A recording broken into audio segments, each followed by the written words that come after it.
ये वो मीडिया है जो कम्युनल मीडिया है, ये नेशनलिस्ट मीडिया नहीं है। तो मुझे भी 8 लाख 9 लाख व्यूज मिलते थे, काफी है। तो ये मैं कैसे मान लूं कि ये पत्रकारिता रिजेक्टेड है? मैं तो 30 मिनट तक बोलता हूँ, करेक्ट। अकेले खड़ा होकर बोलता हूँ, वो फालतू रिटायर्ड लोगों को भी नहीं लाता अपने कार्यक्रम में।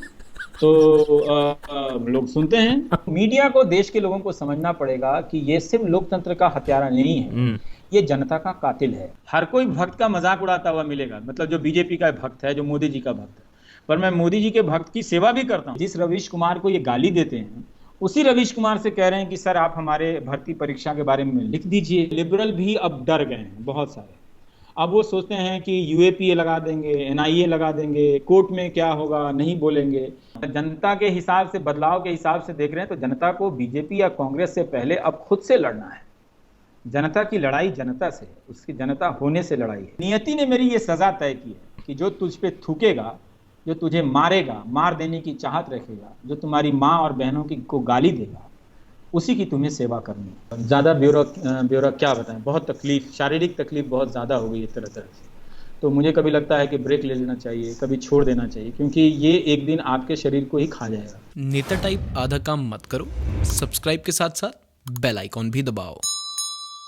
ऑब्वियसली मीडिया की बातें तो काफ़ी होती हैं, और पॉलिटिक्स में मीडिया ने कितना इन्फ्लुएंस किया इसके बारे में तो बातें होती हैं। और मीडिया की अगर बात हो रही है तो बहुत ही इंपॉर्टेंट जजमेंट आया है मुंबई हाई कोर्ट का कि, और फटकारा गया है मीडिया चैनल्स को कि किस तरह तबलीगी जमात को आपने एक स्केपगोट बनाया। तो आज जब कोर्ट ने बोला है कि आपने ये तमाशा किया, आपने फॉरेन नेशनल्स को छोड़ दिया गया है, मीडिया चैनल्स को फटकार दिया गया है, मैं सोचता हूँ कि कितने घंटे सारे मीडिया चैनल्स को अगर आप ऐड कर दे तो कितने घंटे उन लोग ने तबलीगी जमात पे लगाया।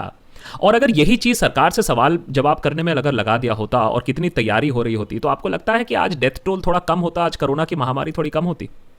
4 दिन के अंदर हवा बदल जाएगी। अगर मीडिया बुनियादी काम करने लगे ना, तो जो नेता आपको लोकप्रिय नजर आ रहे हैं ना, 4 दिन के अंदर हवा बदल जाएगी। और ये हवा बदलने का मेरा मतलब किसी को हराने जिताने से नहीं है। मैं जानता हूं कि उससे कोई खास रिजल्ट नहीं मिलता है। मेरा सिर्फ इससे मतलब है कि जनता अपनी जगह पर खड़ी होकर जनता बनी रहे। वो देखे कि डॉक्टर कफील खान को जेल में बंद किया गया है, वो कौन सा ऐसा भाषण था जिसके कारण एक डॉक्टर को 6 महीने के लिए बंद किया गया है, और उससे फिर 3 महीने के लिए रासुका लगाई गई है। जो लोग भी नहीं बोलते हैं या चुप हैं इस पर, उसके कफील खान के भाषण को निकालकर पढ़ सकते हैं कि क्या वो भाषण ऐसा डिजर्व करता है कि जब कोर्ट से जमानत मिल गई है फिर उसे जमानत ना मिले उस डॉक्टर को, आप उस पर रासुका एनएसए लगा देते हैं। आनंद तेलतुंबड़े को देखिए, इतने सारे डेमोक्रेटिक फोर्सेस हैं, कौन बोलता है आनंद तेलतुंबड़े? यही प्रोफेसर अपूर्वानंद हैं। उनके बारे में बुलाकर पूछता है, ऐसे लग रहा है कि हर व्हाट्सएप चैट को उठाकर संदिग्ध बना दिया जाए, और जो सीधा वायलेंस की बात कर रहा था उससे आप पूछताछ नहीं करते। तो उन्हें मुकदमों में फंसाओ, उनको तरह तरह से चीजें फंसाओ। और ये वो मीडिया है जो कम्युनल मीडिया है, ये नेशनलिस्ट मीडिया नहीं है। मैंने आपको उदाहरण दिया ना कि धर्म के दरवाजे पर, ईश्वर के दरवाजे पर सिर्फ पुण्यात्मा खड़ा नहीं होता, वो पापी भी खड़ा होता है जो कहीं से घूस कमाया है, अभी उसका ट्रांसफर पोस्टिंग गलत हो गई है, फिर से चाहता है, वो भी वहां पर खड़ा होता है। तो इसलिए ये तबलीगी का ये जो पूरा बहाना बनाया गया था, ये उस वक्त कई लोग कहते थे कि ये पीक है। अब आप देखिए पूरी जनता कम्युनल हो गई है, नाराज हो गई है। सब्जी वाले, गरीब मुसलमान सब्जी वाले से आप उस पर मेरे ही सामने हंसने लगे, और उस पर लोग उससे सब्जी नहीं खरीदे तो रोने लगा, कहा कि मुझसे आप पपीता खरीद रहे हैं तो मेरे से भी खरीद लीजिए। मैं क्यों, बगल में था, बोला सर हमसे कोई नहीं खरीदता है पपीता, कहता है मुसलमान। उसको सजा दी गई जो 5 रुपए 10 रुपए कमाता। शर्म नहीं आती है? ये मीडिया, लेकिन ये उसकी सफलता है एक तरह से कि समाज को जहरीला बना सकता है, कम्युनल बना सकता है।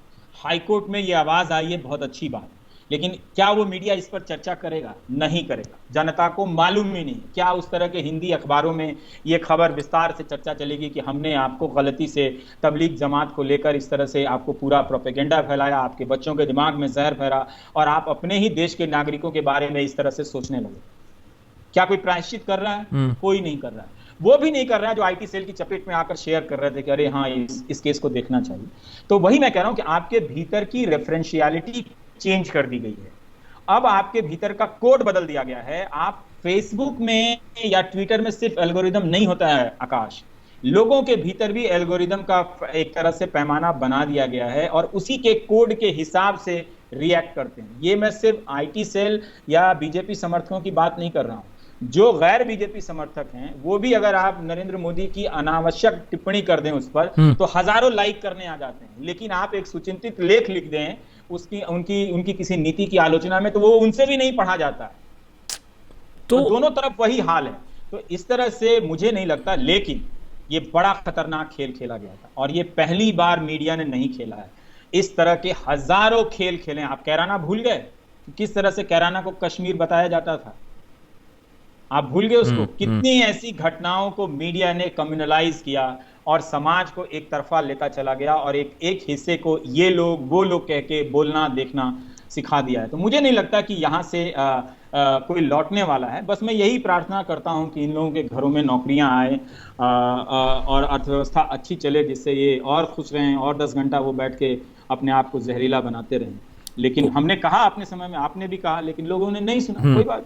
तो एक बहुत ही प्रतिष्ठित एंकर हैं, उन्होंने हमें बहुत सालों पहले एक चीज़ बताई थी कि लोगों को थोड़ा सा मनोरंजन पसंद होता है, थोड़ा सा चिखम चिल्ला पसंद होता है। ये बड़े फालतू किस्म के एंकर होंगे जिन्होंने ये बात आपको बताई। तो जो लोग टीवी में काम करते हैं, इसका मतलब ये नहीं कि वो टीवी को समझते ही हैं। करेक्ट। हाँ, आगे बढ़िए जी। तो उन लोग का और बहुत सारे और लोगों का ये भी कहना है कि हाँ ठीक है, हम भी कुछ सब्सटैंशियल देखना चाहते हैं, लेकिन हमें बहुत सारे जो चैनल हैं, ये एनडीटीवी है, थोड़ा बोरिंग लगता है, उनको मसाला चाहिए। तो उनको क्या बोलेंगे आपकी जो सीरियस जर्नलिज्म है उसको देखने वाले लोग कम हो गए हैं क्या? उनको ज़्यादा मसाला चाहिए बाय नेचर, चाहे वो अच्छा भी काम हो तो उनको भी मसाले के साथ अच्छा चाहिए काम।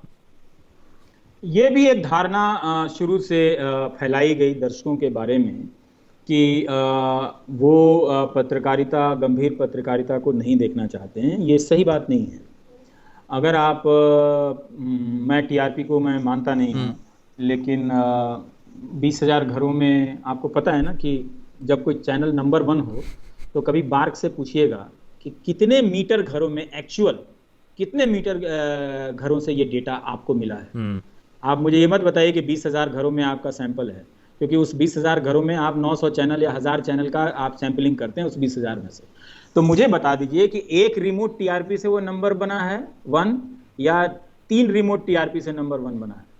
बता सकता है कोई इस सवाल का जवाब? यही बेसिक सवाल है। जिस दिन ये सवाल आप पूछने लगेंगे तो हालत खराब हो जाएगी।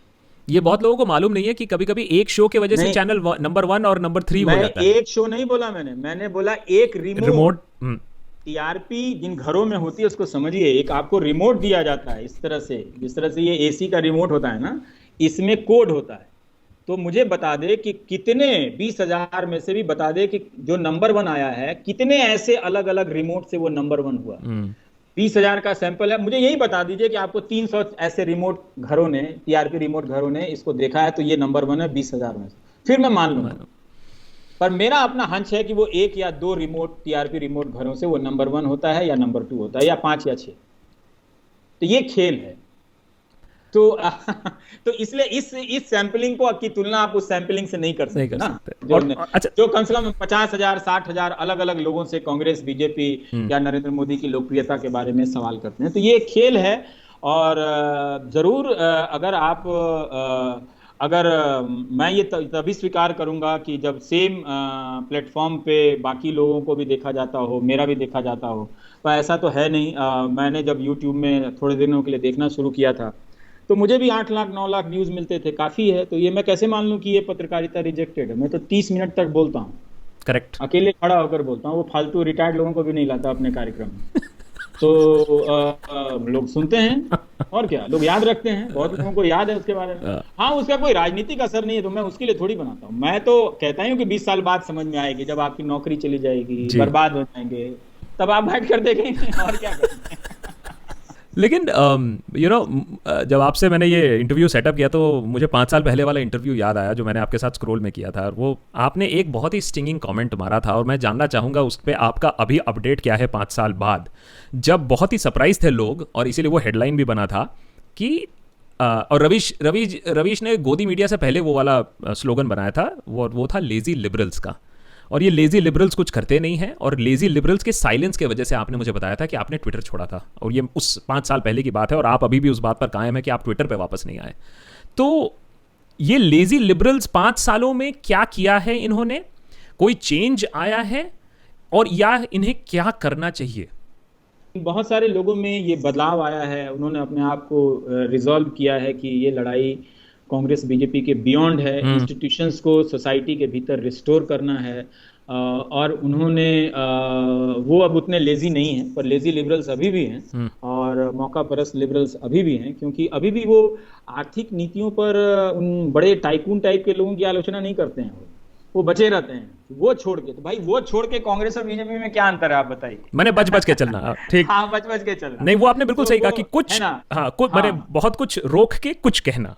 हाँ, तो वो चीज अभी भी है, तो उसमें ये लड़ाई है। और मैंने वही कहा कि इतनी आसानी से आप इसे हासिल नहीं कर सकते। अगर आपको एक चुनाव में किसी के हारने का इंतजार है, मैं वो इंतजार किसी के लिए नहीं करता। मुझे मालूम है कि उससे कोई खास फर्क नहीं पड़ने वाला। एक छोटा सा बदलाव आएगा जब लोगों में इतना नैतिक पतन हो जाए कि हमारे एक मामूली से बेल देने में भी बेल हासिल करने में भी लोगों के इतने इतने साल लग जाएं। बताइए कि अगर वो सक्रियता होती तो अभी आप देखिए कि कफील खान के साथ इनजस्टिस हो रहा है ना, तो मीडिया या सोसाइटी को क्या करना चाहिए था? बोलना चाहिए था। सफूरा जरगर को लेकर बोलना चाहिए था, बोला गया, तो बोलने की औपचारिकता। अब क्या करें यार, कुछ होता नहीं इसलिए बोल के छोड़ दिया। ठीक बात है कि कुछ नहीं होता है, पर समाज को देखना चाहिए था। कल किसी ने तस्वीर भेजी कि कांग्रेस का एक विधायक विधानसभा के बाहर प्रदर्शन कर रहा है और उसमें है कि कफील खान को रिहा करो। क्या कोई मीडिया अभी से दिखाएगा? नहीं दिखाएगा। तो अपोजिशन के तौर पे वो जो भी विधायक है, मैं चेहरा नहीं पहचानता था उनका, उन्होंने अपना एक काम किया, लेकिन क्या वो तस्वीर आपको कहीं नजर आएगी? तो विपक्ष को हमेशा जनता से दूर कर दिया गया। उसी तरह से लिबरल भी अब डर गए हैं बहुत सारे। अब वो सोचते हैं कि यूएपीए लगा देंगे, एनआईए लगा देंगे, कोर्ट में क्या होगा, नहीं बोलेंगे। मुझे लगता है कि इसी संदर्भ में प्रशांत भूषण का कहना बहुत इंपॉर्टेंट है कि आपको जेल भेजना है, जेल भेज दीजिए, है ना। हम वकील हैं, हम ना अपने जमानत के लिए लड़ेंगे ना उसके लिए लड़ेंगे। ये एक महत्वपूर्ण बात है कि ठीक है, अगर आपकी यही सबसे बड़ी बात है कि आप सबको जेल भेज दें कि हम आपके दोस्त हैं, आप मेरे दोस्त हैं, और दोस्त अब एक दूसरे से बात नहीं कर रहे हैं। जिसको एनआईए बुलाकर पूछ ले रही है, लोग उससे बात नहीं कर रहा है, दोस्त भी उससे दूरी बना ले रहे हैं डर के मारे। तो एक ऐसा समाज बना रहा है, इससे क्या किसी को फायदा होने वाला है? इससे सबसे ज्यादा जो नुकसान है ना, वो लिबरल को तो हो ही रहा है, वो राइट विंगर को हो रहा है जो उस पॉलिटिकल पार्टी को सपोर्ट कर रहे हैं। वो अपनी बात को नहीं कह पा रहे। वो भी मेरे पास आते हैं, कहते हैं रवि जी आप बोल दीजिए, हम लोगों में हिम्मत नहीं है, नहीं तो लोग हमें भी गाली देने लगे, कहेंगे कि तुम कब भक्त से अभक्त बन गए। मैंने कहा भाई आप भक्त बने रहिए, मैं कह रहा हूं कि आप रहिए मोदी जी के सपोर्टर, लेकिन आप कहिए कि हमने वोट इसलिए दिया था कि हम कॉन्ट्रैक्ट पर नौकरी ना करें।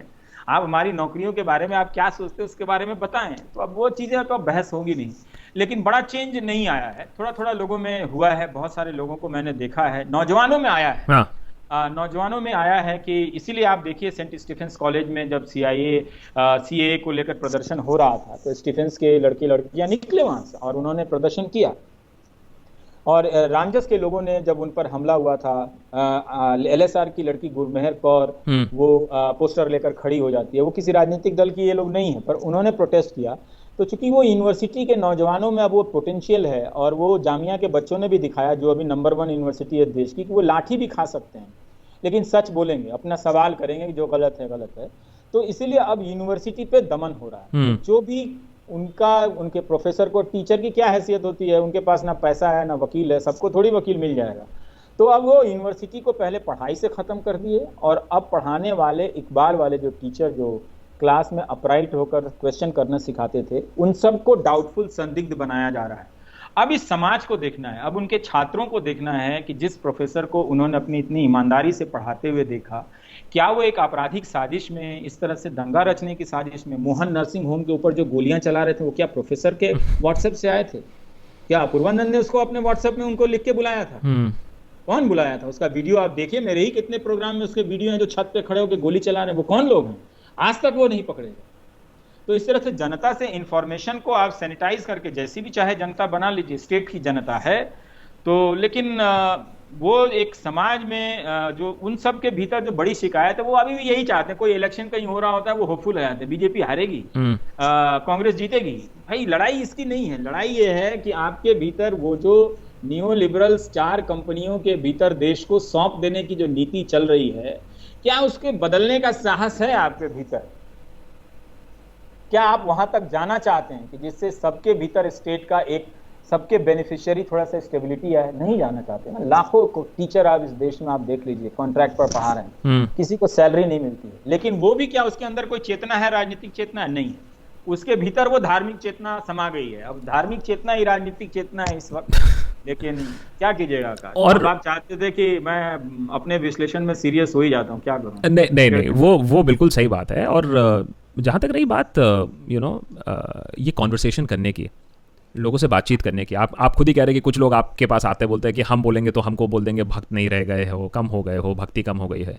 तो ये जो कॉन्वर्सेशन जो बाइनरी में स्प्लिट हो जाती है, क्या आप इससे अग्री करते हो कि या तो आप भक्त हो या तो आप लिबरल हो? क्योंकि ये बहुत ये बाइनरी तरीके से देखा जाता है। इसको लिबरल को भी पता नहीं है कि वो लिबरल है कि नहीं है, तो है इसको ना? तोड़ा कैसे और जाए? हमें भी पता नहीं है कि वो लिबरल है भी कि नहीं है, क्या होता है लिबरल का मतलब, ऐसे ही किसी को टैग कर देते हैं। लेकिन जहां परिभाषा बहुत स्पष्ट है वहां पर हम इशारा नहीं करना चाहते। अभी देखिए, मैंने यूपी के सीएम हैं योगी आदित्यनाथ जी, उनको एक पत्र लिखा। कोई 48,000 ओटीसी सिपाही की भर्ती का मामला था, और मैं जानता हूं कि उसमें से ज़्यादातर लोग मुझे गाली देने वाले लोग हैं, मुझसे नफरत करने वाले लोग हैं। तो मैंने लिखा कि योगी जी, अगर आप हो सके तो इनको नौकरी दे दीजिए, इनकी तो परीक्षा हो गई है, रिजल्ट निकालने की ही बात है।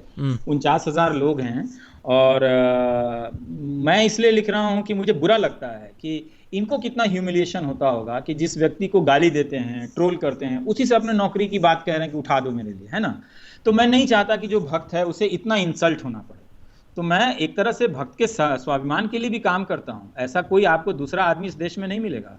हर कोई भक्त का मजाक उड़ाता हुआ मिलेगा, मतलब जो बीजेपी का भक्त है, जो मोदी जी का भक्त है। पर मैं मोदी जी के भक्त की सेवा भी करता हूं। मैंने लिखा है कि आप ये ना समझे कि ये लोग मेरे कोई समर्थक हैं, ये आपके ही समर्थक हैं, और आप इन्हें नौकरी नहीं देंगे तो भी ये आपका ही समर्थन करेंगे। लेकिन अच्छी बात है कि चूंकि आपका समर्थन करते हैं तो इन नौजवानों को आप नौकरी दे दीजिए। क्योंकि कितना इंसल्टिंग है इसके लिए कि जिस रवीश कुमार को ये गाली देते हैं, उसी रवीश कुमार से कह रहे हैं कि सर आप हमारे भर्ती परीक्षा के बारे में लिख दीजिए। तो फिर उसमें मैंने एक और बात लिखी। हाँ, अब योगी जी आप मुझसे पूछेंगे कि तू बता, तू क्यों लिखता है ऐसी बातें। तो मैंने लिखा कि नियति ने मेरी ये सजा तय की है कि जो तुझ पे थूकेगा, जो तुझे मारेगा, मार देने की चाहत रखेगा, जो तुम्हारी माँ और बहनों की को गाली देगा, उसी की तुम्हें सेवा करनी है। तो वो मैं सेवा कर रहा हूँ और ये चिट्ठी आपको लिख रहा हूँ। क्या बात है, ये बात बैनर्जी को बताऊंगा मैं ये बात। अच्छा, 2014, 2019 and going to 2024, Indian voter कहाँ जा रहा है? मैच्योर हो रहा है, अलर्ट हो रहा है, या विपरीत? अंधेरे में जा रहा है। देखिए, एक सूचना विहीन समाज में कहाँ जाएगा कोई, उसको इंफॉर्मेशन ही नहीं है। जो वो कह दे रहे हैं वही, और आप कोरोना पर डिस्कशन ही नहीं है कहीं पे। तो एक सूचना विहीन समाज में ये दौर जो है मीडिया के प्लेटफॉर्म का इस्तेमाल कर, और मीडिया तंत्र जिसमें ये सोशल मीडिया भी है, वो एक इन्फॉर्म्ड नागरिक को खत्म करने का दौर है। और ये आप अगर सोचते हैं कि 24 से किसी चुनाव के तारीख की डेडलाइन से बदल जाएगा, अभी चुनाव आयुक्त के खेल में ही बहुत सारा बदलाव हो गया। लवासा साहब चले गए कहीं पे, है ना, एडीबी, एडीबी चले गए। अब वहां ठीक रहेंगे सिंगापुर में, लेकिन उन्होंने कितना लिखा अपनी ईमानदारी को लेकर, सब चीज को लेकर लिखा। एक छोटी सी आपत्ति कर दी तो उन्हें इतनी सजा हुई। तो ठीक है, उन्होंने एक समझौता किया होगा कि भाई यहाँ से निकले, वो सही बात है।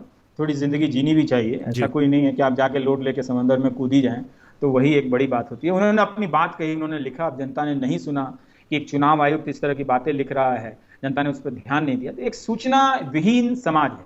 इंफॉर्मेशन के मीडियम बहुत हो गए, ये आपको लगता है, लेकिन ये इंफॉर्मेशन लेस मीडियम्स हैं। और ये हमेशा जो फर्स्ट जो मूवर है उसके फायदे में अब काम करेंगे, क्योंकि इलेक्टोरल बॉन्ड के बाद पैसा किसके पास आएगा? ज्यादातर उन्हीं लोगों के पास आएगा जो सत्ता में है। तो वो सारा खेल पैसे का है और इंफॉर्मेशन का है, जिसमें वो जीत चुके हैं। अगर जनता के हिसाब से, बदलाव के हिसाब से देख रहे हैं, तो जनता को बीजेपी या कांग्रेस से पहले अब खुद से लड़ना है।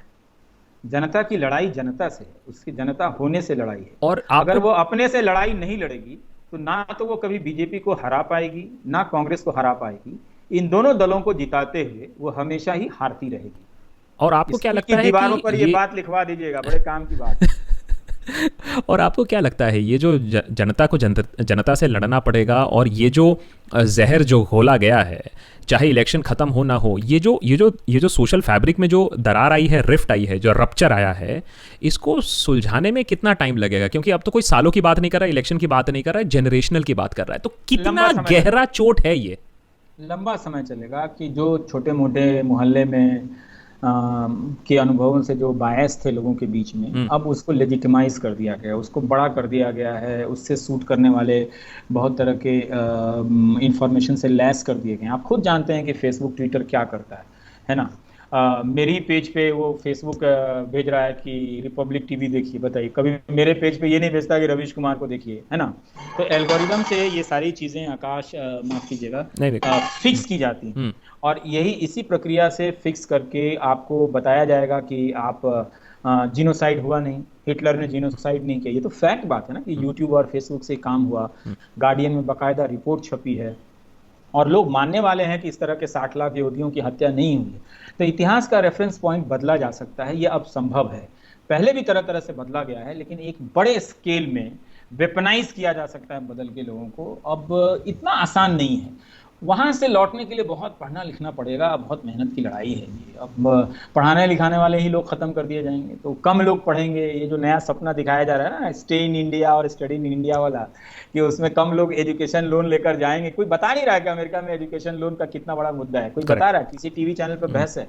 नहीं है। तो मीडिया को, देश के लोगों को समझना पड़ेगा कि ये सिर्फ लोकतंत्र का हत्यारा नहीं है, ये जनता का कातिल है जी। अगर इस मीडिया को अगर वो देखना नहीं छोड़े तो वो एक दिन उसी का प्रतिरूप बनते जाएंगे और वो हत्यारे में बदल देंगे।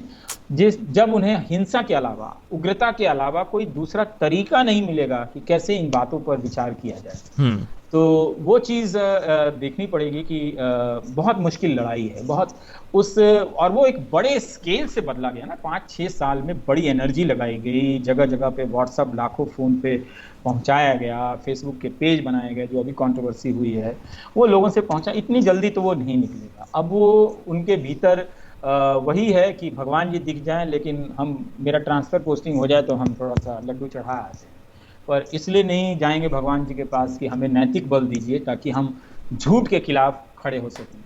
और जो झूठ बोलने वाले लोग हैं वही भगवान के सामने, प्रभु राम के सामने जाकर सत्य की तरह खड़े हो जाते हैं। तो हम देख रहे हैं, तो इसका वर्णन तो हमारे धर्म शास्त्रों में है ही कि कलयुग आएगा तो इस तरह का नज़ारा देखना होगा। तो देख रहे हैं, सतयुग तो आएगा नहीं अब। और इसीलिए शायद इंडिया में फेक न्यूज़ इतना ज़्यादा फैलता है, क्योंकि शायद हम भी एक्सेप्ट कर लेते हैं, सत्य से ज़्यादा हम फेक को ही एक्सेप्ट कर लेते हैं। हाँ, अच्छा, तो क्योंकि उनको पता है कि भगवान जी माफ़ कर देंगे, लेकिन भगवान जी किसी को माफ़ करने वाले हैं नहीं। अच्छा चलिए, ये तो हुई सीरियस बातें हैं। मैं टुवर्ड्स द एंड कुछ आपसे आपके बारे में सवाल करना चाहता हूं, क्योंकि देखिए जब हमने बताया अपने जो हमारी जो कम्युनिटी है देशभक्तों की, एक डिस्कॉर्ड सर्वर है, एक यूट्यूब पे कम्युनिटी है, तो बहुत सारे सवाल रवीश के बारे में भी आए, कुछ इंटरेस्टिंग भी हैं एक्चुअली, और मैंने आपको भी शायद कुछ सोचने का मौका दे। एक सवाल है कि क्या रवीश, हम कॉन्फर्मेशन बायस की बात करते हैं, तो सवाल ये है कि क्या रवीश भी कभी कॉन्फर्मेशन बायस में फंसे हैं? क्या आपने रियलाइज़ किया है कि यार मैं जल्दी लपक गया इस न्यूज़ पे, एंड देन आपने अपने आप को संभाला? ये कॉन्फर्मेशन बायस क्या सबके अंदर है, सबको इससे जूझना पड़ेगा? बहुत टफ चीज़ है, और बहुत ही ये चीज़ ना आए किसी चीज़ को शेयर करते समय या करते समय ज़रूर हुआ होगा। अभी तो याद नहीं आ रहा है कि कौन सा ऐसा प्रसंग रहा हो, कोई पोस्ट किया हो, लेकिन थोड़ा सतर्क रहता हूँ। लेकिन एकदम से मैं नहीं कहूँगा कि ऐसा मेरे साथ नहीं हुआ होगा कि मैंने लपक के कुछ शेयर नहीं किया होगा, पर याद नहीं आ रहा है, पर ज़रूर किया होगा मैंने। ऐसा नहीं है कि ऐसा नहीं हुआ होगा मेरे से। आप पत्रकारिता में काफ़ी, ये आपके लिए नौकरी नहीं है, ये नौकरी से बहुत ज़्यादा है, क्योंकि जब आप फ्री टाइम भी होते हो तो आप उसी सब्जेक्ट पे ही लिखते भी हो। तो बहुत सारे सवाल हैं एक्चुअली, क्योंकि और लॉकडाउन के बाद तो लोगों ने रियलाइज़ किया कि मेंटल हेल्थ कितनी बड़ी चीज़ है। आप पर मानसिक प्रेशर कितना पड़ता है? क्योंकि वो दिखता है कि आपको इफेक्ट करता है। ये आपके लिए सिर्फ खबर पढ़ना नहीं होता, आप रात को खबर पढ़ते नहीं हो, आप फील करते हो, तो उसका मानसिक इम्पैक्ट क्या होता है आपके ऊपर? बहुत सारे सवाल हैं इस पर। मैं ये सोच रहा हूँ आकाश की मैं क्यों ये बात बता दूँ लोगों को, उससे क्या फ़र्क पड़ेगा। लेकिन हाँ, बहुत बहुत फ़र्क पड़ता है, और बहुत कम रिसोर्स में काम करता हूँ और मैं रोज़ 6000 शब्द टाइप करता हूँ। जो डिलीट करता हूँ टाइप करने के बाद उसका हिसाब नहीं बता रहा हूँ। अगर आप कहेंगे कि रोज़ शाम को मुझे कॉपी भेज दिया कीजिए, मैं गिनना चाहता हूँ, तो मैं भेज दूँगा आपको, ठीक है। तो हम लोग करीब करीब जिस दिन कम करते हैं उस दिन 4000 शब्द, तो 6000 शब्द को टाइप करना आसान नहीं होता है, और हर तरफ लोगों की तकलीफ़ की खबरें होती हैं, और यही हमारा काम भी है, लोगों को बताना जी। तो आप हर दिन उस एंग्जाइटी से गुजरते हैं कि अब बहुत लिमिटेड रिसोर्स है, और उसमें भी हम लोगों ने किसी तरह से मैनेज किया, बहुत अच्छे अच्छे प्रोग्राम बनाने के लिए बनाया भी। नींद नहीं आती है अच्छे से, और कई बार किसी कार्यक्रम को लिखते हुए भी सिहरन सी हो जाती है कि वाकई ऐसा हुआ है या मैं लिख रहा हूँ। खुद भी रीचेक किसी को और बुला लेता हूँ कि ये सही है क्या, ऐसा होता हुआ तो कह रहे हुआ ही ऐसा, तो अब क्या क्या सही क्या गलत। पर बहुत बेचैनी होती है, और मैं चाहूँ भी तो खुश रहने का स्कोप नहीं है। हर समय लोग ये लिख देते हैं आप ही से उम्मीद है, देखिए मेरे भाई की हत्या हो गई है, देखिए मेरी ज़मीन ले ली है, और पर इसी तरह की चीज़ें देखता रहता हूँ, हताश निराश लोगों की। तो सिर्फ उम्मीद से तो पत्रकारिता नहीं चलती है, वो बहुत मुश्किल हो गया है ये काम करना कि जिस स्केल का हम लोग काम करते हैं, और हर जगह रिसोर्स नहीं है, हर राज्य में नहीं है, तो हर घटना की रिपोर्टिंग भी नहीं कर सकते हैं। तो जो आप छोड़ते हैं उसका भी बड़ा मलाल रहता है कि नहीं कर पाया, लेकिन उसने लिखा तो बहुत जायज़ बात है कि कोई माइक्रो फाइनेंसिंग कंपनी है और वो इस तरह से लोगों को लूट रही है। पर वो स्किल भी नहीं है, मेरे अंदर भी नहीं है, मेरे पास वैसी कोई टीम भी नहीं है कि वो जाके उसको 10 दिन लगाए और ये सब करे। तो बहुत कम रिसोर्स में इसलिए वो चीज़ अब मेरे शरीर पे बहुत असर करने लगी है। कई तरह के दर्द से अब परेशान रहता हूँ। हथेली में बहुत ज़्यादा दर्द होने लगा है, दुखती रहती है हथेली मेरी, और ज़्यादा ब्यौरा क्या बताएं, बहुत तकलीफ़, शारीरिक तकलीफ़ बहुत ज़्यादा हो गई है तरह तरह से। तो मुझे कभी लगता है कि ब्रेक ले लेना चाहिए, कभी छोड़ देना चाहिए, क्योंकि ये एक दिन आपके शरीर को ही खा जाएगा। सिर्फ मानसिक की बात नहीं कर रहा हूँ। अगर आप 6000 शब्द लिख रहे हैं तो आप सोचिए कि आप 7-8 घंटे लगातार रोज़, तो कोई माइंड स्पेस नहीं होता। मैं 2 शो करता हूँ, एक 6 से 7 का। ये भारत में जितने भी एंकर हैं, वो एक दिन कह दिया जाए 2 लोगों के साथ 3 लोगों के साथ करने के लिए ना, तो मैं उसे भोजपुरी में एक शब्द बोलता हूँ, मुंह से झाग आ जाएगा, दांत चियार देंगे ये लोग। एक दिन प्राइम टाइम करना हो, एक प्राइम टाइम का शो कोई ट्रांसक्राइब करके देख ले उसको, तो दांत चियार देंगे वो लोग। लेकिन वो मैंने किया है, वो सैलरी के लिए नहीं की है, बहुत जान लगाई है मैंने उसको करने में, तरह तरह से सोचा है। कई बार मुझे देख के लगता है कि जो अकेला प्रोड्यूसर है उस एक मशीन पे काम कर रहा है, बेचारा कैसे कर दिया ये। फिर उसको रात में बोलना पड़ता है, यार ये मतलब मैं तो बहुत शर्मिंदा हूँ तुमने भी ऐसा कर दिया। अच्छा कल मैं कोई हल्का वाला कर दूंगा, 2-3 लोगों को बुला के बात कर लूंगा जिसमें तुमको मेहनत ना करनी पड़े। ये बहुत ये समझना है कि जो भी एंकर 3 लोगों को बिठा के काम चर्चा करता है ना, उसमें कोई काम नहीं होता है। ये मैं आपको फिजिकली दिखा सकता हूँ। आप मैं जहाँ बैठ के काम करता हूँ वहाँ एक सीसीटीवी लगा दो, और जो एंकर ऐसा शो करता है वहाँ एक सीसीटीवी लगा दो, उसके पूरे दिन भर की प्रक्रिया देखिए। वो जो 3 खबरें आती हैं और ट्विटर पे आप लोग जिस तरह के एंगल देते हैं अपने बहस के दौरान, उसको लेके वो चला जाता है डिबेट करने। तो उसमें कपड़े गंदे नहीं होते, बाल वाल भी नहीं झड़ता है जल्दी, नींद भी अच्छी आती है कि शो भी हो गया और एक कैप्शन भी लगा दिया। मेरा रास्ता मतलब सेल्फ किलिंग का रास्ता है, और वो फिजिकली पॉसिबल नहीं है उस तरह के जर्नलिज्म को रोज करना।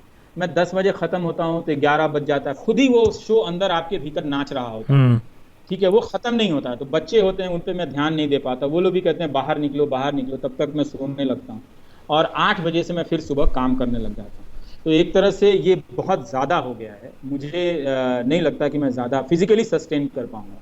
मेंटली ये आपको समझना चाहिए, ये कोई नेगेटिव बात नहीं, किसी को अब मैं ये बात नहीं करता, इसीलिए मैंने कहा मैं सारी बातें नहीं बताना चाहिए। वो तुरंत वो डोंट लूज योर हार्ट, भाई हार्ट वार्ट लूज करने का टाइम नहीं है भाई। मैं 8 बजे उठता हूँ और रात को अगले 9 बजे सुबह तक काम करता हूँ, मैं टाइप करता हूँ। ये हार्ट और मूड नहीं है मेरा, मेरे पास इसका स्कोप लग्जरी नहीं है। मैं वैसे भी काम करता हूँ, ये लूज करूँ हार्ट या रिटेन करूँ हार्ट को, उससे कोई फर्क नहीं पड़ने वाला। मुझे अगले दिन उसको उसी तरह से प्रोग्राम को डिजाइन करना पड़ता है, तो वो कुछ भी उसमें रूटीन नहीं होता। ये बहुत टफ हो गया है ये ज्यादा। तो आप जैसे कह रहे हो ना कि कभी ना कभी मन कर रहा है करने, हाँ, कभी ना कभी ब्रेक लोगे। वुड यू लाइक टू सी, या आप कभी सोचते हो कि मैं भी कुछ लोगों को ट्रेन करूं, कुछ बच्चों को ट्रेन करूं जो अगला रवीश कुमार बनेगा, या मैं कुछ ये तो तब संभव होता है कि ये तो इंस्टीट्यूशनल बात हो गई कि ये कोई हमारे साथ 10 लोग काम कर रहे हैं। ये इंटर्न वाला शोषण मुझे अच्छा नहीं लगता है कि फ्री में किसी को 2 साल काम कराओ, और ठीक है 1-2 महीने के लिए अच्छा है, या किसी के साथ जेल कर गया तो बहुत सारे लोगों के साथ मैं काम करता हूँ। मैं ये आइडिया पसंद नहीं करता हूँ। तो अगर कोई रिपोर्टर बनकर आए, वो तो कंपनी को फैसला लेना है, मुझे तो नहीं लेना है उसमें। तो वैसी चीज़ें होती तो मैं ज़रूर करता। फिर वो फैसला इस बात से भी जुड़ता है कि क्या आपके पास उतना रिसोर्स बैकअप है कि आप 4 लोगों को हायर करके रवीश कुमार को टीम दें और फिर वो रिपोर्टिंग करें, उसका पैसा उसका खर्च हो, क्या ये हो पाएगा? तो ये हो नहीं पाएगा। अब यार मैं इतना भी मुगालता नहीं पाल लिया कि मैं ही सबसे अच्छा जर्नलिस्ट हूँ और एक इंस्टीट्यूट खोलकर लोगों को सिखाने लगूंगा। पता नहीं, वो रास्ता मुझे पसंद नहीं आता, पर ज़रूर मेरा मन करता है कि ये स्किल लोगों को बांटें। लेकिन कहाँ बांटें? उसको बांट भी देंगे तो क्या उसको इस तरह का फॉर्मेट मिलेगा? नहीं मिलेगा ना। क्या मैं अपने ही चैनल के भीतर ये जो डिबेट शो होता है उसको बदल पाता हूँ? नहीं बदल पाता। तो वो चल रहा है, जबकि मैं नहीं देखता, मैं कोई टीवी नहीं देखता। मैं तो दुनिया को ये जानना चाहिए कि ये टीवी में, जिस टीवी के लिए ये आदमी 14 घंटा मिनिमम काम करता है रोज, उस टीवी को ये कभी नहीं देखता। क्योंकि कोई चैनल नहीं है इस कमरे में, कोई टीवी नहीं है, वो देखता नहीं। तो वो एक तरह से विरक्ति भी है कि हमारी पत्रकारिता में अभी भी बहुत अच्छे पत्रकार हैं। मैं जब देश की बात फ्राइडे सैटरडे का देखने लगा, थर्सडे फ्राइडे का, उसकी जिसकी आएंगे, मुझे आंसू आ गए। मेरा रिपोर्टर जो भी हैं, sorry to use this word, मेरा रिपोर्टर नहीं है, जो मेरे कॉलीग हैं, रवीश रंजन, अनुराग द्वारी, कितने जोश से अभी भी कर रहे हैं। कोई देख रहा है, कोई सोच रहा है, और कितनी मेहनत है इस उसमें। लेकिन हम 6 बजे कर रहे हैं, 8 बजे वही डिबेट शुरू हो जाता है। वही 4 लोग आ जाते हैं फालतू, जिनको कुछ मालूम नहीं, जिन्होंने 10 दिनों से कोई अखबार नहीं पढ़ी। तो क्या मैं ये सिस्टम बदल पाया? मैंने ये सिस्टम नहीं बदल पाया। मैंने इस डिबेट सिस्टम की खूब आलोचना की, मैंने भी किया था। इसमें चाहे वो राजदीप सरदेसाई करते हैं, उसमें कोई काम नहीं। आप देख लीजिए, वो अरुण शौरी का इंटरव्यू है, खत्म 10 मिनट में। लेकिन मेरा ही प्रशांत भूषण का उस दिन प्रोग्राम निकाल कर आप ट्रांसक्राइब करके देखो अवकाश, तो कितना हार्डवर्क है। हथेली टूट जाती है मेरी, हथेली, मैं रोज चीखता हूं, मेरे इतने तरह से दर्द होते हैं शरीर में कि नहीं होता है मुझसे, अब ये नहीं हो रहा है शरीर से। लोग कहते हैं आप ना फिजियोथेरेपिस्ट बुला लो। कब बुला लो? मेरे पास मैं 7-6 बजे उठता हूँ, 6 से 8 के बीच में चाय पीने का वक्त होता है, उसमें भी एक फिजियोथेरेपिस्ट में घुसा लूँ, और फिर 8 बजे से मैं काम करता चला हूँ। ये मेरा काम का हिसाब है। आपको देखना है, आप मेरे घर में आप सीसीटीवी लगा के लाइव दिखा दो कि ये एक जर्नलिस्ट कैसे काम करता है। देखो, देखना चाहिए लोगों को। और बहुत सारे, मैंने ये कम से कम एक अच्छी बात है कि ऐसा नहीं, मैंने आप बहुत लोगों के लिए इंस्पिरेशन ज़रूर हो। और बहुत सारे लोगों ने, बच्चों ने भी ये बात सवाल पूछा है कि अच्छा रवि से आप ये पूछ के बताइए कि हमें कैसा पढ़ना चाहिए, क्या देखना चाहिए, और ख़ास करके 3 किताबें इफ़ यू कैन नेम, कि थोड़ी सी हमें भी समझ में आए देश के बारे में। मैं बात कर रहा हूँ, नॉट फिक्शनल नॉवल और something like that. What would Ravish's 3 suggestions भी किताबों के बारे में जो आज के यंगर जनरेशन को ज़रूर पढ़ना चाहिए, समझने के बारे में, देश के बारे में? एक तो हमारे सभी जनरेशन को ये समझ लेना चाहिए कि हिंदुस्तान में इंस्टीट्यूशनल जर्नलिज्म उनके लाइफ टाइम में अब वापस नहीं आएगा। और ये मैं विदाउट एक्सेप्शन कहता हूँ कि इस देश से ख़त्म हो गया है। अब आप एक स्टोरी, 2 स्टोरी, 2 प्रोग्राम देख के आपको इस भ्रम में रहना है तो आप रहिए, मैं नहीं हूँ। इसलिए मैं हमेशा बिना नाम लिए बात करता हूँ कि ख़त्म हो गया तो ख़त्म हो, जब कोई बचा नहीं तो मैं क्या बताऊँगा फिर दूसरी बात यह है कि ये तरीका भी बहुत गलत है कि हिंदुस्तान जैसे देश को आप 3 किताबों से जान जाएंगे, कभी भी नहीं जानते। नहीं सर। तो पढ़ने की जो एक यात्रा, आज एक यूपी के पुलिस इंस्पेक्टर ने मुझे लिखा व्हाट्सएप पे, भाई साहब पढ़ना चाहते हैं लेकिन पढ़ा नहीं जा रहा है, छूट जा रही है किताब, क्या करूं मैं, कैसे पढ़ूं? तो मैंने कहा जो भी किताब आपने उठाई है आप उसको पूरा खत्म कीजिए, और आप इससे मत जुड़िए कि और किताबें आपने नहीं पढ़ी है। तो उन्होंने कहा कि क्या मैं राग दरबारी पढ़ लूं? कि पढ़ लीजिए राग दरबारी, और उसके बाद आप कोई और किताब पढ़ लीजिए, राही मासूम रजा का आधा गांव पढ़ लीजिए। आप जिस इलाके से हैं आपको उस इलाके की थोड़ी तबीयत और समझ में आ जाएगी, फिर आप कोई और किताब पढ़ लीजिए। तो ये एक तरह का सस्ता रास्ता। अब मेरे पास एक किताब है, बिहार की नदियां, यहीं पीछे कहीं रखी होगी, ठीक है। वो किताब जो है वो उस पर एक हवलदार त्रिपाठी ने किताब लिखी बिहार में 60s में, हवलदार त्रिपाठी ने। आकाश, बिहार की नदियों पर इतनी सुंदर किताब हमने कभी नहीं पढ़ी थी। एक एक नदी किस गांव से कहां मोड़ लेती है वो गूगल मैप से नहीं लिखी है उन्होंने, और उस पर मैंने कार्यक्रम किया। और आप देखिए कि इसी दौर में टीवी पे ये एक प्रोग्राम हो रहा है, तो उस किताब को पढ़ के कार्यक्रम करने में 8 घंटे बैठने पड़े होंगे ना। अरुण शौरी को बुला के इंटरव्यू कर लेना, या सोली सोराब जी को बुला के इंटरव्यू कर लेना, या 2 गेस्ट को बुला के इंटरव्यू कर लेना, ये तो सबसे आसान काम है। क्या आपको मालूम है डिस्कवरी ऑफ इंडिया कैसे दिखती है? मैं दिखाता हूं। ये इतनी मोटी है, जो जवाहरलाल नेहरू ने लिखी है, इतनी मोटी, हाथ से और जेल में लिखी है। क्या उम्र थी जब वो लिख रहे होंगे? इतनी मोटी किताब, जो, और वो भी इसकी छपाई जो है एकदम बारीक है। क्या ये सारा संपूर्ण इतिहास है? नहीं है। लेकिन एक व्यक्ति जब लिखने की जब साधना करता है ना, तो बहुत, किताब पढ़ना चाहते हैं तो सबसे पहले आप पढ़ाई का सम्मान कीजिए। आप जिंदगी में और काम कीजिए, उदास मत रहिए। वो ठीक है कि मेरी जिंदगी वैसी हो गई कि मैं काम में इतना फंस गया, कि मेरे पास चेयरफुल होने का समय नहीं है ना, लेकिन मैं काम कर रहा हूं, मैं उसी में चेयरफुल होता रहता हूं बीच बीच में। तो आप पहले पढ़ाई को एक डिसिप्लिन में बदलिए, जानने की इच्छा होनी चाहिए हर तरह से। अगर गोलवरकर की कोई किताब है वो भी आप पढ़ जाइए, मैं नहीं कहता कि आप वो मत पढ़िए, क्यों नहीं पढ़िए, बिल्कुल पढ़िए, वो एक किताब के रूप में छप कर आई है, तो आप उसको पढ़िए। आप डिस्कवरी ऑफ इंडिया भी पढ़िए। लेकिन भारत एक ऐसा देश है कि जिसको 3 किताबों में ना तो समझने का प्रयास कीजिए और ना ऐसा कोई सस्ता रास्ता ढूंढिए। अपने लिए मैं ये कह सकता हूं कि अगर आप पढ़ना चाहते हैं तो ठीक है, इतने इमरजेंसी की बात होती है, इमरजेंसी पे लिखी हुई कुछ किताबें आप पढ़ लीजिए। बिल्कुल। जैसे ये प्रशांत भूषण की ही किताब है, ये पढ़ लीजिए, वो फैसला इलाहाबाद हाई कोर्ट का जिसने इंदिरा गांधी के चुनाव को रद्द किया था।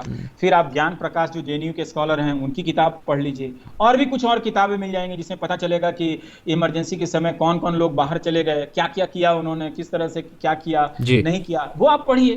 तो आप कुछ सब्जेक्ट बना सकते हैं कि ठीक है, इस साल के 6 महीने में मैं साउथ इंडिया की किताब पढ़ूंगा, वो भी पढ़िए। जैसे राजमोहन गांधी ने modern India south modern history of south India लिखी है, आप वो किताब पढ़ लीजिए। थोड़ा साउथ के बारे में भी पढ़ लीजिए, थोड़ा बंगाल के बारे में भी पढ़ लीजिए, पर ये टॉप 10 बातें, टॉप 3 बातें मत कीजिए, कोई फायदा फेयर इनफ। ये सवाल मुझे भी थोड़ा पर्सनली हिट करता है। आजकल आप सटायर खूब करने लगे हो, रफाल आया तो आपने पूरा शो कर दिया उस पर।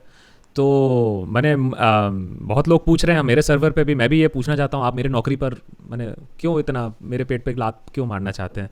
तो ये सटायर करने का ये जो आपको एक चस्का है, आप बीच बीच में ऐसे कटाक्ष मार देते हैं, तो इसका क्या लॉजिक है और इसका क्या रिस्पॉन्स है? और रवीश को और भी ये, बिकॉज मुझे तो इतने बार सुनना पड़ता है, अबे तुम रवीश से सीखो, ये मैंने ये लेटेस्ट मेरे ऊपर जो आजकल मजाक उड़ता है। तो ये जो फॉर्मेट है, क्या हम और देखेंगे आपसे?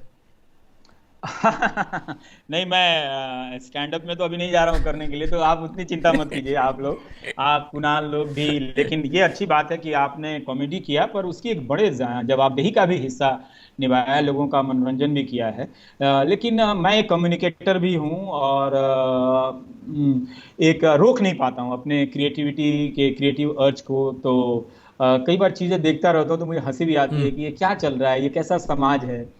तो ये उसी के प्रोडक्ट हैं। पर अगर आप मेरे सटायर के रेंज को जानना चाहते हैं तो ये बेस्ट एग्जांपल सिर्फ यही नहीं है, तो फिर आपको उसमें मेहनत करनी पड़ेगी, जहां आपको पकड़ के दिखाना पड़ेगा कि ये कुछ अलग चीज है जी। तो और उसमें मैंने बहुत सारे अपनी आवाज़ को लेकर, अपने भावों को लेकर भी कई तरह के प्रयोग किए हैं। इसलिए वो मेरा अपना हिस्सा है। बचपन से ही मैं ऐसा था कि चीज़ों को देखकर हंसना। तो मेरे बड़े पापा कई बार देखते रहते थे, कुछ गांव के लोग कहते थे कविराज कविराज, कहते कविराज तुम बोलो इससे। तो उस टेक में मैं कुछ कुछ बोलता रहता था। तो ये मेरी एक फितरत है मजाक करने की, बहुत ही बढ़िया। और कब चली आती है मुझे पता नहीं, लेकिन वो दोनों चीजें हैं, गंभीरता भी है, मजाक भी है। पर जीवन में मजाक नहीं है, जीवन में, क्योंकि मेरे पास इस काम के अलावा कोई दूसरा समय नहीं है। ये किसी को मैं बता रहा था, उन्होंने कहा अच्छा, मुझे तो लगा आप काफी शोहरत एंजॉय कर रहे होंगे, ऑटोग्राफ साइन कर रहे होंगे, ये कर रहे होंगे। दरअसल मैंने ये कभी एंजॉय नहीं किया, वहीं तक किया कि किसी ने मुझे यूएस बुला लिया, तो मैं अमेरिका की कुछ अच्छी यूनिवर्सिटी दिखाया, तो वो भी जाके वहां पोस्ट लिख रहा था लोगों को बताने के लिए कि मेरे यूपी बिहार वाले भी देख लें कि जरा सा कैसी यूनिवर्सिटी होती है। तो वहां भी जाके लोड ले लिया। तो किसी ने कहा भाई हम तुम्हें यहाँ लेकर आए थे कि तुम थोड़ा रिलैक्स हो लो, थोड़ा सा घूमो, देखो यूनिवर्सिटी ऑफ बर्कली कितनी अच्छी है। मैंने कहा हाँ यार, ये तो बहुत अच्छी यूनिवर्सिटी है। तो फिर मैं थोड़ा घूमने लगा, तो घंटा घर पे जाकर देखा कि नहीं यहाँ पे ये तो बहुत अच्छा है, आप एक फोटो ले लेता हूँ एक पोस्ट लिखने के लिए। तो जो स्टूडेंट थी मैंने कहा कि सर आप ये छोड़ दो प्लीज, आप थोड़ा सा रिलैक्स करके एंजॉय करो। तो वो चीज लिखना, बताना, बहुत मजा आता है उसमें, और वो बताने में अपने तरह तरह से मजाक या सटायर का इस्तेमाल करना, वो पार्ट रहना चाहिए। अच्छा लगता है, कई बार लगता है कि ठीक है कुछ मजा आया उसको अलग तरीके से। अब 365 दिन प्रोग्राम करते हैं हम लोग, तो जी। Okay, last 3 questions. पहला क्वेश्चन कि जो कोई आपको बोलता है कि यार सिस्टम तो अब पूरा ही बिगड़ चुका है, अब तो साफ साफ दिख ही रहा है कहाँ जा रहा है, तो ये सब छोड़ो, बाहर जाते हैं, छोड़ के बाहर निकल जाया जाए, अगर आपसे ये कोई कहे तो आप क्या कहोगे? नहीं जाना चाहिए। हाँ, आप जैसे किसी और अच्छा काम करने के लिए जा रहे हैं, जाना चाहिए, इसमें कोई बुराई नहीं है जाने में। लेकिन मैं ही सोचता हूँ कि यार और पढ़ने का थोड़ा सा समय 2 साल मिलता तो अच्छे से पढ़ के फिर करता ये काम को। तो हमारे देश में ये सिस्टम होना चाहिए कि अगर हमें पढ़ना है, जर्नलिज्म छोड़ के 2 साल पढ़ना है फिर आना है, तो कोई बुराई की बात नहीं है, इसको गलत तरीके से नहीं देखना चाहिए। लेकिन आप छोड़ दीजिए, यहाँ कुछ नहीं होगा वहाँ चले जाइए, ये तरीका ठीक नहीं। ये इस आधार पर आपको फैसला नहीं लेना चाहिए। अगर आप सोच लीजिए फ्लाइट में बैठे हैं, चलते फिरते, हाइपोथेटिकल सिचुएशन है, हाँ, इसीलिए मैं टॉप थ्री भी नहीं बोलूंगा इस बार। हाँ, आपको राहुल गांधी मिल जाते हैं कहीं चलते फिरते, और आपको नरेंद्र मोदी मिल जाते हैं गलती से कहीं चलते फिरते। एक सवाल आपके पास है, मान लिफ्ट में मिल गया, चलिए मान लीजिए आपके पास 30 सेकंड है। राहुल गांधी तो कहीं हो सकता है कि आकर बैठ जाए, पर मोदी जी उतर जाएंगे जहाज से। लेकिन लिफ्ट अब लिफ्ट पे लेकिन क्योंकि वो मेरे प्राइम मिनिस्टर हैं तो मैं जरूर जाके बोलूंगा, हेलो सर, मैं रवीश हूँ। नहीं, एक सवाल भाई, ये रिस्पेक्ट तो है ना कि हमारे देश के प्रधानमंत्री हैं, तो ऐसा कोई बात नहीं है, तो मैं वो जरूर जाके बोलूंगा, सर कैसे हैं आप, मैं रवीश वर्मा। तो बोले हाँ, देखा है आपका काम। लेकिन एक सवाल राहुल और एक सवाल मोदी से, अगर आप if you bump into them कि भैया काश ये क्वेश्चन आउट नहीं करता, मजा आता है ना, इसीलिए तो आपको एक सवाल में फंसने में मजा आता है, इसीलिए नहीं मैं क्वेश्चन आउट करने वाला वो विद्यार्थी नहीं हूं मैं कि सवाल को पहले से आउट कर दो। तो ये एक सवाल क्यों होगा? देश का प्रधानमंत्री हैं, उनसे 20 सवाल पूछूंगा मैं, एक सवाल क्यों पूछूंगा? पहला सवाल तो यही पूछूंगा, आप कैसे हैं? है कि नहीं? तो ये नजर मिलाने से पहले आपसे ये पूछना पड़ता है कि how are you mister prime minister, है कि नहीं? तो ये अंग्रेजी में भी हो सकता है, बोल सकता हूँ, अच्छा लगता है इंग्लिश बोलना बीच बीच में। उनको लगा कुछ पढ़ा लिखा भी है। वैसे उनको भी खूब अंग्रेजी आती है, नहीं बोलते वो अलग बात। नहीं, बहुत स्ट्रेंथ है उसमें, ऐसी क्या बात है। हाँ, पर ऐसा कभी नहीं होगा कि वो मेरे जहाज में मोदी जी मिल जाएंगे, तो हाइपोथेटिकल सवाल है। हाँ, ऑपोजिशन लीडर के तौर पर राहुल गांधी मिल सकते हैं एक जहाज, क्योंकि मोदी जी के जहाज में तो उनके कैबिनेट मिनिस्टर नहीं जा पाते, जर्नलिस्ट कहाँ से चला जाएगा? अभी तो नई वाला जहाज भी आ गया अब तो। हाँ तो मैंने देखा नहीं है, लेकिन उसकी भी रिपोर्टिंग नहीं है, तो खैर। लेकिन उनके जहाज में, प्राइम मिनिस्टर के जहाज में पहले पत्रकार जाते थे। मैं भी एक बार गया हूँ आसियान की मीटिंग में, तो मुझे बड़ी हंसी आई थी वहां पर कि ये क्या हो रहा है। तो देखता था कि फॉरेन मिनिस्ट्री की प्रेस रिलीज देखता था, मुझे हंसी आने लगी कि सारे प्रेस रिलीज में इसी तरह के वर्ड और इसी तरह के टेक्स्ट, मैंने इसके लिए इतना तामझाम हो रहा है जिसका कोई मतलब नहीं है। तो मैं फिर घूमने लगा, मलेशिया शायद गया था, कि चलो इसका पहली बार मैं शूटिंग वूटिंग करने लगा, बड़ा मजा आया। मोनो रेल या मेट्रो रेल पे कुछ स्टोरी बनाने लगा कि यही देखो कितना अच्छा है। फिर वही दिमाग में आने लगा, चलो यूपी बिहार को दिखाते हैं कुछ। तो लेकिन अब जहाज में, प्रधानमंत्री के जहाज में पत्रकार जाते नहीं हैं, और प्रधानमंत्री तो कोई इस तरह से इंडिगो के फ्लाइट में राहुल गांधी टाइप तो नजर आएंगे नहीं। तो वैसे राहुल गांधी भी प्राइवेट जेट से चलते हैं, कहीं कहीं जाते हैं, वो मैंने देखी है तस्वीरें। इंडिया टुडे में जो छपी थी वो तो प्राइवेट जेट ही था, वो पब्लिक कैरियर नहीं था, तो या कमर्शियल कैरियर नहीं था, तो वो मुलाकात जहाज में तो नहीं होगी। तो अब एक सवाल नहीं बताएंगे, चलिए ठीक, एक सवाल नहीं बता, ठीक है, इतनी जल्दी से नहीं। अच्छा, आखिरी सवाल। ये अब नहीं होने वाला है कि वो मुझे कभी इंटरव्यू देंगे, और मेरी अब दिलचस्पी नहीं है कि मैं उनका इंटरव्यू करूं। सर सही में मेरी कोई दिलचस्पी नहीं है। तो बहुत सारे कमेंट्स आते हैं कि अरे रवीश को इंटरव्यू दे तब समझे, एक्सेट्रा एक्सेट्रा। चलिए वो तो नहीं होने वाला। लास्ट अब वो देंगे भी तो शायद मैं कह दूंगा कि मेरा इंटरेस्ट नहीं। अरे वाह रे, अच्छा सीरियसली बताइए। अच्छा, अगर गलती से मैं कह दूंगा सर मैं आपकी बड़ी इज्जत करता हूं पर मेरी दिलचस्पी नहीं है। अरे वाह, चलिए ये भी हो गया। अच्छा, आखिरी सवाल फिर। आप इतने प्रोबिंग सवाल करते हो, सबसे पूछते हो, लेकिन एक जो छवि जो रहती है कि नहीं, कहीं ना कहीं सॉफ्ट है कांग्रेस पे, एनडीटीवी, रवीश। मैंने अभी आपके इंटरव्यू में कांग्रेस के बारे में इतना सारा बिल्कुल मैं छवि की बात कर रहा हूँ। अरे वो माइनॉरिटी कम्युनिटी का नाम नहीं लेते हैं, वहाँ वो चुप हो जाते हैं। ये जो इतने सालों के जर्नलिज्म के बाद भी ये जो एक छवि है, आप क्या सोचते हो कि ये छवि चेंज हो पाई है, या हमेशा कोई ना कोई खूंट निकाली ही जाएगी? वो निकाली जाती रहेगी। कमजोर के साथ खड़ा होना वो एक पत्रकार की ड्यूटी है ना। तो ये मेरी आदत भी है। जैसे मैं जब ट्विटर पे था तो कोई मैच चल रहा था, तो जिसमें लोग धोनी के बारे में कुछ कहने लगे, तो मुझे लगा कि ये अकेला पड़ रहा है, तो मैं फिर धोनी को सपोर्ट करने लगा। नहीं ये अच्छा करेगा। तो जो अब जहाँ अकेला पड़ जाता है, मुझे लगता है कि हाँ उसके साथ खड़ा होना चाहिए, और ये हर जर्नलिस्ट की एक बुनियादी बात होनी चाहिए कि जो अकेला नजर आ रहा है। पर इसका मतलब ये नहीं कि आप मुझे तमिलनाडु से लेकर असम तक की घटना गिना कर पूछने लगे कि आप वहाँ क्यों नहीं है। तो ऑफकोर्स मेरे पास रिसोर्स नहीं है। तो मतलब हिंदी हार्टलैंड में ही पूरा रिसोर्स नहीं है, तो असम और तमिलनाडु का क्या कहें। लेकिन फिर भी कुछ कुछ जुगाड़ करके कुछ कुछ कर लेता हूँ। तो ऐसा मुझे नहीं लगता कि लोग कहते रहेंगे, और अब मैंने इसके बारे में हमें नहीं सोचना चाहिए। लोग मेरी कोई स्टोरी निकाल कर कहें कि हाँ ये गलत है, तो वो आलोचना ठीक है। कई बार लोग गलतियां निकालते हैं और उसको मैं स्वीकार करता हूँ। ऐसी बात नहीं है कि मुझसे गलतियां नहीं होती हैं गलतियां। फाइनल मैं हाँ फाइनली अरे भाई ये 2 घंटे का इंटरव्यू कौन सुनेगा रवि कुमार? अरे आप जानते नहीं हो, 2 घंटे का लोग इंटरव्यू सुनेंगे भी। और फाइनली मैं बस एक ही चीज जानना चाहूंगा आपसे, रवीश की तरह कोई ना बने, इंस्टीट्यूशनल जर्नलिज्म चले गया ठीक है, बट फाइनल पॉइंट जो लोग देख रहे हैं और जो इस इंटरव्यू को 2 घंटे के एंड तक देख रहे हैं, और बिलीव मी देखेंगे, और पॉडकास्ट में भी रहेगा, सो डोंट वरी, वो पॉडकास्ट में भी लोग सुनेंगे, आप क्या कहना चाहोगे उनसे कि जर्नलिस्ट मत बनो, as a citizen, your final message to the citizens of India, क्योंकि जागरूक सिटीजन्स हैं। अरे मैं क्राउड फंडेड यूट्यूब चैनल चला रहा हूं ना, बिकॉज लोग हैं जो बिलीव करते हैं। हाँ, बड़ा चैनल कभी नहीं बनेगा, ठीक है, कोई बात नहीं है, लेकिन सटायर में बिलीव करते हैं, सवाल पूछने में बिलीव करते हैं, उनके लिए फाइनल मैसेज। यही अच्छी बात है कि लोग हैं, और ये लोग हमेशा रहेंगे। उन सब से मैं यही कहना चाहूँगा कि ये एक बहुत ही सुंदर देश है। इसका मतलब ये नहीं कि दुनिया के दूसरे देश सुंदर नहीं हैं, क्योंकि हम इस देश के हैं तो हम वैसे भी कहेंगे कि हमारा देश सुंदर है, पर इसकी जो विविधताएं हैं, चीज़ें हैं, इससे प्यार करना चाहिए, और कोशिश करनी चाहिए कि एक नागरिक के रूप में आप भी किसी से डरे नहीं, और जब आप बोल दें तो आपके प्रोटेक्ट करने के लिए वो सारी संस्थाएं मौजूद हैं। ये ना हो कि एनएसए लगाकर आपको कफील खान की तरह 6 महीने के लिए जेल में ठूंस दिया जाए। और हम सब जो भी जहाँ पर हैं कुछ कुछ कंट्रीब्यूट करते रहें इस देश को बनाने के लिए, बचाने के लिए, और सुंदर आगे ले जाने के लिए। और कोई डराए तो इतना मत डरिए, इतना बिल्कुल मत डरिए। और आपको अगर प्रधानमंत्री इंटरव्यू के लिए बुलाएं तो आप उनके पास मालदा आम लेकर जाइए और कहिए कि ये हम लेकर आए हैं, ये आप आम खाइए, लेकिन सवाल हम आम पे नहीं करेंगे, हम काम पे करेंगे। तो इस तरह की एक फितरत होनी चाहिए, और थोड़ा हल्का बनिए, लाइट बनिए, मैं ये कहता हूँ।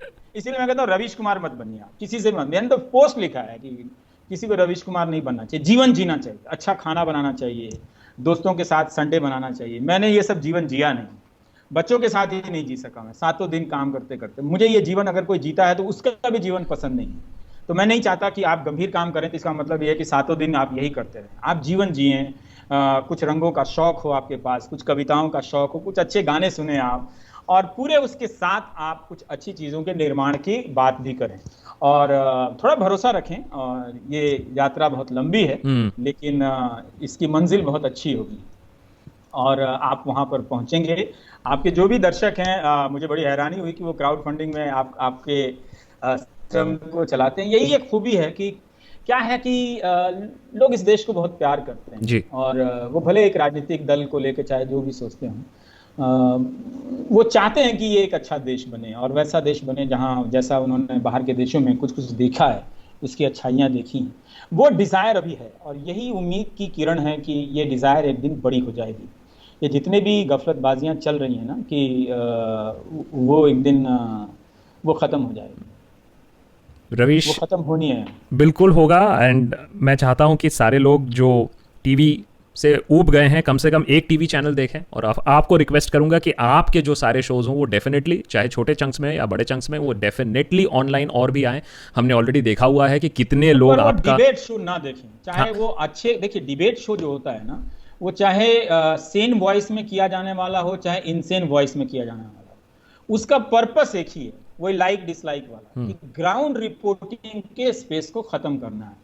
और जब तक ग्राउंड रिपोर्टिंग नहीं होगी, न्यूज रूम या उस चैनल के स्क्रीन पर इंफॉर्मेशन कम आएगी।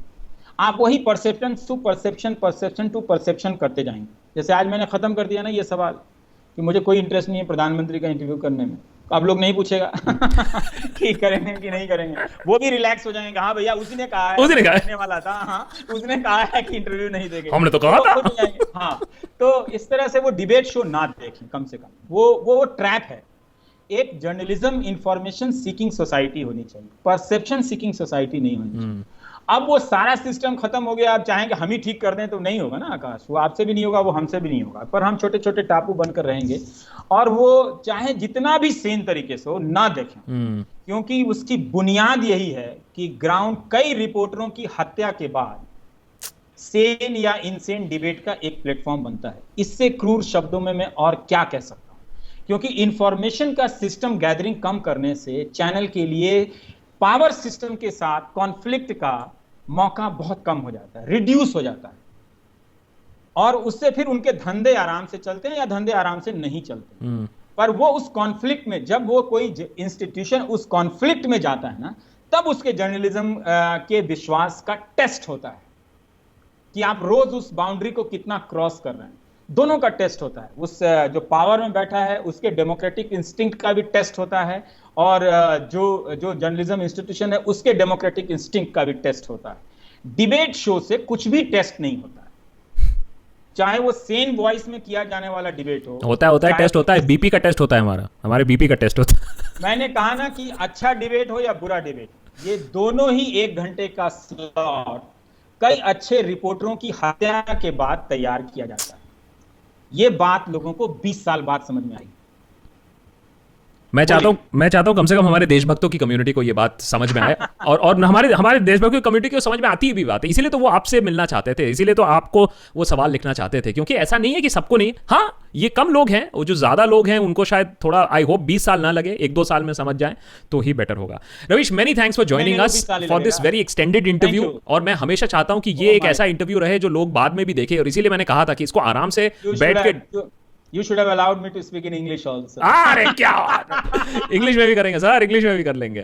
Thank you so much. Grammar वाली अंग्रेजी में करेंगे। अरे नहीं sir, Hindi is, was, then, have, has का कोई टेंशन ना हो, इसके बगैर मैं अंग्रेजी बोल के दिखाऊंगा आपको। लेकिन थैंकफुली हमारी जो कम्युनिटी है, हम लोग तो पूरा हिंदी में ही बात करते हैं, so that's not a problem at all, but thank you. मैं इस कम्युनिटी के बारे में एक लाइन कहना चाहता हूं आकाश, फाइनल, कि इस कम्युनिटी में ने जो भी जहां भी होंगे दुनिया में, वो अपने घर बैठकर अगर आपको क्राउड फंडेड से सपोर्ट किया है, तो वो ये ना समझे कि उन्होंने सिर्फ पैसा दिया है, बल्कि उन्होंने एक बहुत ही डेमोक्रेटिक ड्यूटी पूरी की है। और कई बार लोगों को मौका नहीं मिलता बड़ा कंट्रीब्यूशन करने का, वो पूछते हैं हम देश के लिए क्या करें। मैं कहता हूँ सबसे आसान तरीका बताता हूँ, दहेज मत लो। चलो एक ही काम हो गया, फाइनल काम। अब जिंदगी में कुछ अच्छा कर पाए या ना कर पाए, लोड मत लेना, कम से कम ये काम कर लो। Correct. तो वो कम से कम ये अच्छा काम कर रहे हैं, तो उन्हें इस बात पे गर्व करना चाहिए कि वो उनके अकाउंट का कुछ छोटा पैसा आपके अकाउंट में नहीं जा रहा है, वो बहुत बड़ा काम कर रहे हैं। जो बड़े बड़े उद्योगपति, बड़े बड़ी कंपनियां अपने प्रोडक्ट से एडवर्टीजमेंट देके जो न्यूज़ चैनल चलाती हैं, वो नहीं कर पा रही हैं, उसके बदले में वो ये काम कर रहे हैं। तो उनको ये पता होना चाहिए कि वो बहुत बड़ा काम कर रहे हैं। आपका मैसेज ज़रूर मैं उन तक डायरेक्टली पहुंचाऊंगा, खास करके ये क्लिप। नॉट ओनली दैट वो कंट्रीब्यूशन कर रहे हैं, ये जो सारे सवाल आज आपने सुने वो मेरे नहीं थे, ये सिर्फ हमारे मेंबर्स के ही सवाल थे। तो सोचिए कितनी दिलचस्पी होगी। ये तो सिर्फ 30 थे, वैसे तो 300 से भी ज़्यादा सवाल थे, उनमें से मैंने ये जो सवाल आपके लिए 30 छाटे थे, ये सारे मेंबर्स के ही हैं। So it is a crowd sourced interview also. बहुत बहुत धन्यवाद आपका रवीश, ज्वाइन इन करने के लिए। और ये इंटरव्यू आई होप दैट बहुत लोग 20 साल तक बाद भी ये देखें। जैसे इसकी स्क्रोल का इंटरव्यू, आज तक लोग बोलते हैं कि यार रवीश का बहुत डिटेल्ड इंटरव्यू था। इसी मकसद से मैं बैठा था आज कि एक इंडिया का ब्यूरो लिया जाए, मीडिया का ब्यूरो और सोसाइटी का ब्यूरो लिया जाए, जिससे एक ओवरऑल पिक्चर मिले। Thank you so much for giving us that. धन्यवाद। Thank you so much Ravish, thank you, धन्यवाद।